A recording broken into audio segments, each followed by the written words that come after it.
Karen Fabian here, founder of Bare Bones Yoga, and I wanted to talk to you today about a framework for presenting your cues. In the last video I did, I shared with you one of my most favorite frameworks, which is to present 3 action cues and then an anatomy-based cue. And so today I'm going to give you a different one. And let me just start out by telling you why this is so important for teachers and why many of the teachers that I work with find this so helpful.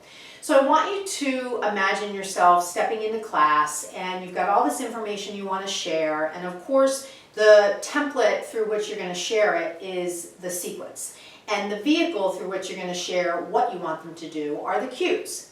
Now, that's where things can get really sticky because the cues that you use, number one, really need to come from you knowing what you're saying rather than just repeating stuff you were taught or stuff you heard. If that is what you're doing, you will almost all the time feel a disconnect. Feel like you're out of integrity, feel that sense of like, I don't really know what I'm talking about, I'm just saying it. It won't feel like it's landing on the students. It won't feel like it's landing in your body when you're saying it. And so that really leads to a lack of confidence. The other scenario, or in addition, a different scenario might be that you're so concerned that people are going to get hurt, you want to offer all these options, you've got all this stuff that is really driven by this concern around safety in classes, which is definitely a well-intentioned concern. However, what it often results in is all of this stuff being regurgitated to the students in an effort to help them. However, it just lands like too much information, they don't know what to do. So, and then the last one can be that we just kind of don't have a framework. And so we have all this information in our head, and this oftentimes will happen with new teachers. Again, totally understandable. All this information, and it's just coming out without really any structure. So here, when we have a framework for how we're going to present cues, for the teacher, it's like, this is such a relief. And when I work with teachers in my mentorship program and in my Blueprint Learning program, this is what they say to me, because when I start working with them, they're basically, as they're teaching me, because we'll do practice sessions, they're giving me all this stuff, and I know what I'm doing. And even for me, I'm like, wait a minute, stop. Let's put ourselves in the shoes of the student and think, what do they really need? And how should I serve it up to them? And again, I really want to reinforce, if this sounds familiar to you, it's coming from a good place. What really is usually lacking, and the reason you're probably in the place you are around the delivery of cues, is because no one taught you. And this is really just a function of how teachers are trained in the industry and have been trained for a long time. They're either taught, say this, say this, say this, say this, so they come out like robots, or they're just given a whole bunch of information with no way to share it. Again, the template is the sequence, the vehicle is the cues. If you're not trained and taught and worked with around how to share the cues, let alone the anatomy-based ones, which are the hardest ones to share in understandable ways, you're going to be standing there like your head is full and like you're not sure what to say. So I get it. So using a template is really, really helpful for teachers. And again, in my earlier video, I shared that one template, action cue, action cue, action cue, anatomy-based cue. And so today I'm going to share this template for providing cues that really works from the ground up. And this can be really helpful because we can think, certainly in standing poses, of how important it is for people to have the foundation set first. If you're teaching Warrior 1 cues right out of the gate to stuff that they should be doing with their arms, and you're missing things that need to be corrected at their feet, it's really not going to help them very much, right? Again, put yourself in their shoes. If you're telling them about stuff to do with their arms, but they're out of balance, that's not helpful. So if we think about it logically, and let's first look at standing poses, because that's the most obvious place to work from the ground up. If we look at the anatomy, we can imagine that whatever is happening at the base of a posture, from an anatomical perspective, is going to inform the body all the way up. If my feet are out of alignment, if my knees are out of alignment, my hips are going to be out of alignment. If my hips are out of alignment, my pelvis might be out of alignment, my spine might be out of alignment, my head might be out of alignment, and my shoulders.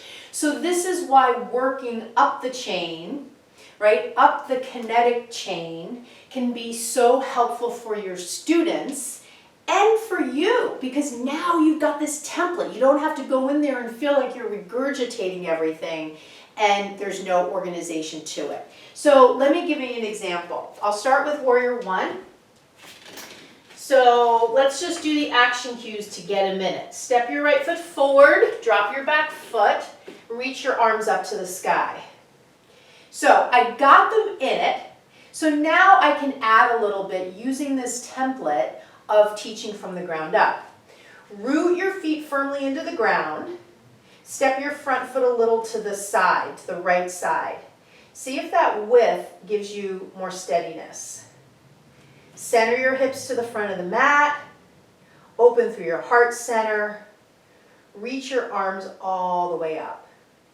Okay? So that particular series of cues, that was probably like 5 or 6. That's usually more than I actually give. I usually say 3 or 4. However, you can see how the action cues got the student in the pose without delay. Again, think about it from the student's perspective. The more you're giving them the name of the pose, you're talking about breath, you got all this stuff you're telling them, they need to know what you want them to do and fast. So I got the person into the pose, and then I went back and worked from the ground up. Now, one of the things I want to point out is I asked the person to move their foot over to the right. Now, why did I do that?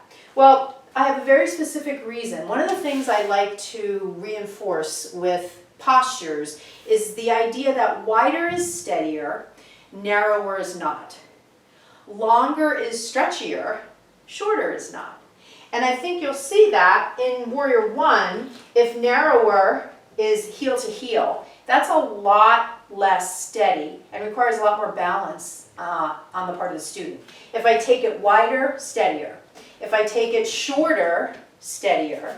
If I take it longer, stretchier, right? As I take the base longer, I require more more flexibility in my adductor complex and my hamstrings back here, in my hip flexors. So those two things, wider is steadier, narrower is not, longer is stretchier, shorter is not, will give you an additional framework to use when you're teaching people postures. So let's see, let's do one more. So what about something like chair pose, okay? So let's say we have people in a forward fold, and we say, bring the feet together, bend the knees, reach the arms up to the sky. So now I've given action, action, action to get a minute. So now I'm going to teach from the ground up and sprinkle a little bit more emphasis in there. Squeeze the inner edges of your feet together, squeeze your thighs together, drop your tailbone, lengthen your arms up alongside your ears. So you can see that was a very organized shoop, working from the ground to the top. So I could do this, all day. I love to break down these postures like this. Now, to that end, next week I'm recording this here on Friday, July 17th. Next week I'm hosting a free workshop where I am going to break down postures. So visit my Facebook page and you'll see the invite to that. So that's the last week of July that workshop is. This is the 28th. And the other thing I want to share with you is this whole process of learning how to cue, this process of working with me around coaching for your teaching, all of that is involved in my signature program called the Blueprint Learning Program. It's more than that. However, that process of coaching with teachers around cues is one of the hallmarks and actually one of the differentiators of my program, something you won't get with other programs. So if you're interested in learning more about anatomy, learning how to apply it to the cues, learning how to really cue in an effective way that feels really good, right? That allows you to teach confidently and clearly, I want you to sign up on the wait list. It's not open for enrollment now, but you can just get on the wait list, and I'll include the link for the wait list to the Blueprint Learning Program here on this video. So thank you so much for watching. Don't forget to click subscribe so you don't miss the next video, and I'll see you there. Have a wonderful day. Thanks for watching. Namaste.